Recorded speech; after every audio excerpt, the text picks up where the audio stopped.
This is like coming onto the Ray Martin show or something like that. Do you remember who Ray Martin is?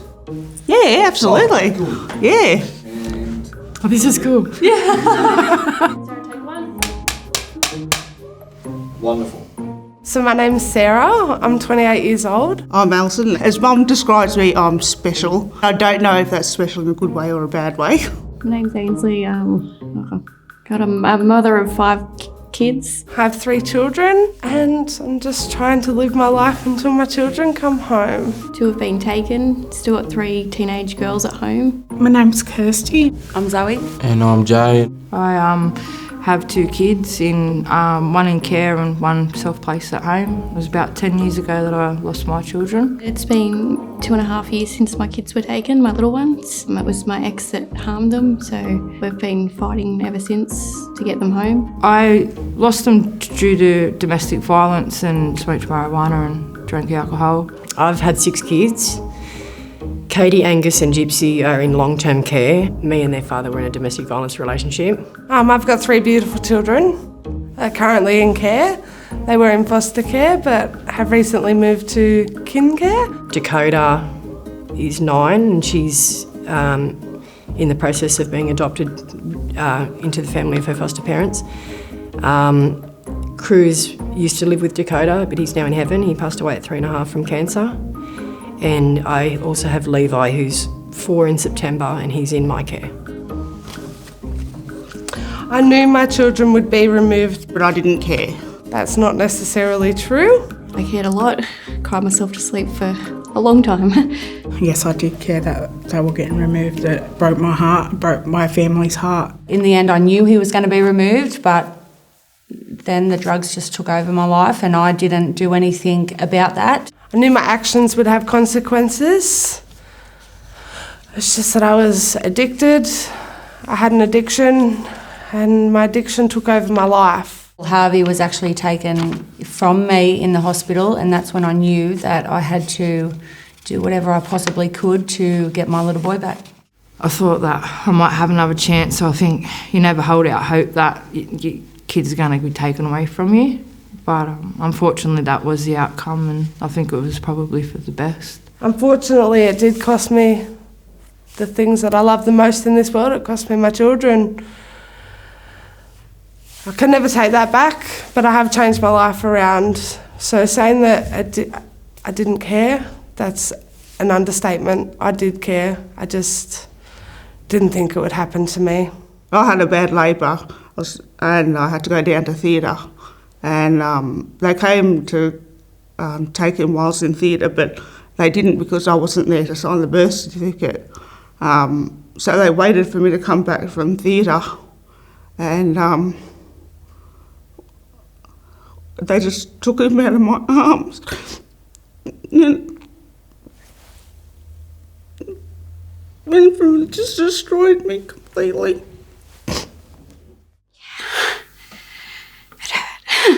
Sorry. It's okay, take your time. It was the most painful thing I had to go through, really, to lose your kids. Can't explain it, to be honest. I still had 3 at home, but it was like I lost the world. It still does. When your child was removed from your care, you stopped thinking about them. Not true. You think about them all the time. Not a second went by that I stopped thinking about them. Every second of the day. Probably thought about them even more because you missed them and was yearning for them, so. No, you never stop thinking about your children and you never stop loving them no matter where they are. Birth parents don't ever have a good relationship with foster carers. I think it can be strained, the relationships. I have a great relationship with both the kids' carers because mine have been separated now. At first you hold a lot of resentment, I think, towards people that they've got your children and not you. You've got to get past having a grudge, holding a grudge, I think, because you've got to think, well, why was this child taken away? There's obviously a reason. We're kind of more like friends, really. We communicate through messages and stuff like that. His carers are just great, like they have done so much for him and I am so blessed that it was them that Harvey was placed with. It kind of gives you that ease to knowing that they're being well looked after. It benefits the child so much. Like, our little boy is just so blessed having them in his life and, you know, us. You just need to learn your boundaries, and I think that's therefore if foster parents and birth parents can't keep their boundaries in place, I think that's where the relationship diminishes. But no, you can have a good relationship with foster carers. I had a great relationship, and then because there was boundaries not kept in place, that's when things start to slide downhill. You stop visiting your child because you didn't have a bond. Never missed a visit. Never missed a second that I could spend with my children. I've never stopped visiting my children. Every case conference, they ask you what you want. First thing, more time with my children. Absolutely, I didn't have a bond with James. I did lose the bond with Addison. It was very hard at the start. She would cry every time we would see her. He was taken away a few hours after he was born, so of course I didn't have time to spend like, you know, parents do with their children to, you know, create a bond. But I love seeing him and love watching him grow. He's grown up so much. To this day now, she gets that excited when she does see me and runs up to me and mummy, mummy, mummy kind of thing. We tried to have contact as much as we could until we went to rehab, which we done 6 months rehab. So we would come out of rehab and see, you know, Harvey, and then go back. The love's very evident the second that you embrace each other on a visit, and especially when you have to say goodbye. My child is best in my care. That's not always true. I was affected by drugs. I was let in to live in an inadequate household. Yes and no. I've seen my kids be happy where they are, and they're happy, they're healthy, they're well looked after. I don't intend on trying to get them back in my care. The best thing that ever happened to me was the children going into foster care, because I needed that wake-up call. I wouldn't have said it 2 years ago because I wasn't as strong as what I am now. The children just weren't safe with me. I was addicted. I was just not a great mum. But I've turned my life around, and I believe that the children will be best in my care in the end. We are his biological parents, I guess, yeah. And we're better now. I know I did wrong by not standing up for my children at the time, and now I'm ready to have them home. If we weren't better, I would have, you know, left Harvey where he was better off, but I feel that he's better off with us now because we are his parents, and we have done so much to be where we are today. Now I can say that I've back to who I used to be, so me and my daughter have a lovely relationship and a lovely life, so, but it wasn't always true. People have asked me before if I should go, now that I'm clean and that, should I go and get custody of the other kids? But I don't think it's fair. I don't think James is best in my care because he's never lived with me before. He's never been in my care, and to be honest, I wouldn't know how to look after him. Especially with Dakota. She's been with them since the day she was born, and she's now 9. It's the only family she's ever known, so I don't think she'd be best in my care. Not because I wouldn't look after her, but it's her home where she lives now. Taking him away from where he is now would really stress him, and I don't think that would be a very good thing at all. You've got to be a bit selfless, you know, you've got to think of other people other than yourself. I feel respected by carers. Yeah, I definitely do. With my children's first lot of foster carers, there was no respect at all. I could say one of the carers no, sorry, but a few things happened there, but Lachlan had been moved from those carers. I think when it comes to respecting parents and foster carers have to learn that they're not their birth parents. They're not their birth parents. You have to support their birth parents. You can't go against them. You have to work together, because if you can't work together, it's not going to work. The ones that I've got now, the kids have got photo albums, you know what I mean? So they let my kids have anything that I give them. So I feel like that, you know, they respect that. They know that I'm their mum still. I do really feel respected by the carers, and we respect them very much. For me, I don't think it's about respect. It's really boils down to treat people how you want to be treated, I think, more than anything. Seeing other carers parent my children gets easier. Yes. And no. No, it doesn't. Sorry, but no, it doesn't. Yeah, it does. Yeah.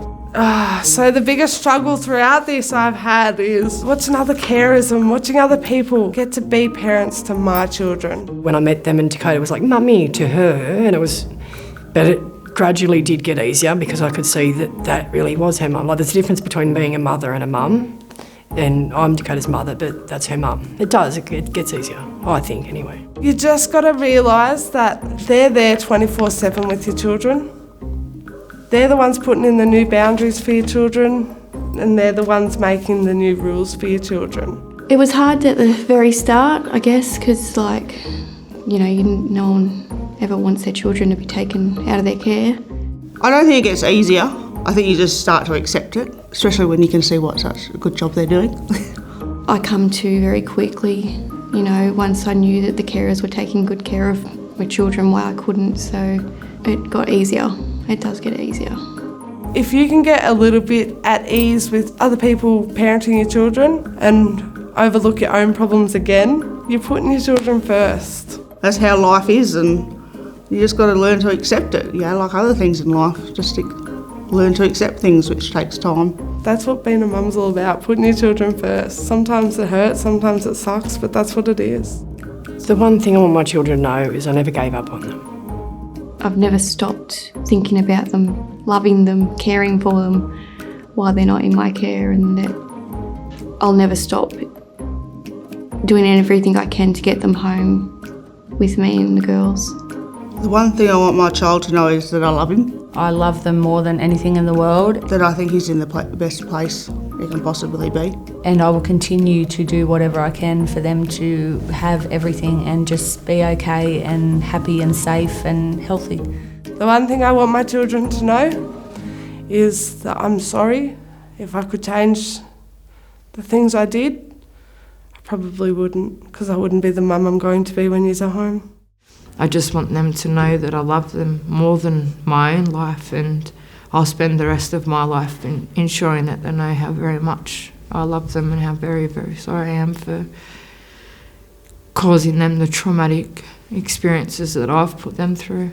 One piece of advice I have for carers would be take a step in the parents' shoes. This is hard. This is hard enough as it is without having without having foster carers that ain't going to be there, that ain't going to do the whole 9 yards for them children. Make sure those kids do realise that they still have a mum or dad that does care a lot about them. Put them children first, not your needs, not anything else, them children. If you're going to open your house up for them children, they need to come first. I think it's important that the children see that the parents are comfortable, that the carers are comfortable, and it creates a loving environment for the children. Try not to judge the birth parents, because every situation is different.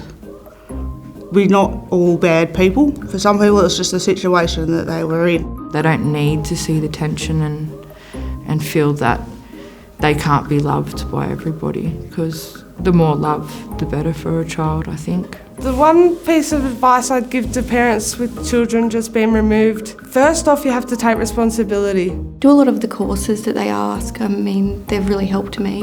Don't let the guilt and shame anchor you. Don't be in a boat, don't let it anchor you. Be in a car, let it drive you, let it get you there to the end. I know a lot more now with the courses, and I kind of wish that I did them before, really, to be honest. Build a bond with the foster carers. If you go and put in the hard work, it is possible for your children to be restored. I'd just say don't give up, but make sure that you're doing everything you can to make sure that you don't do it again.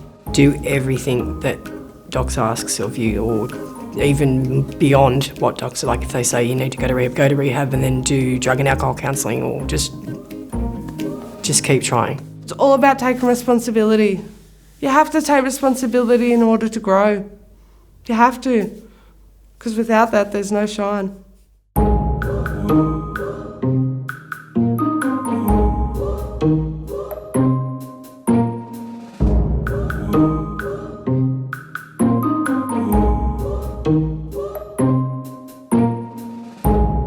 you.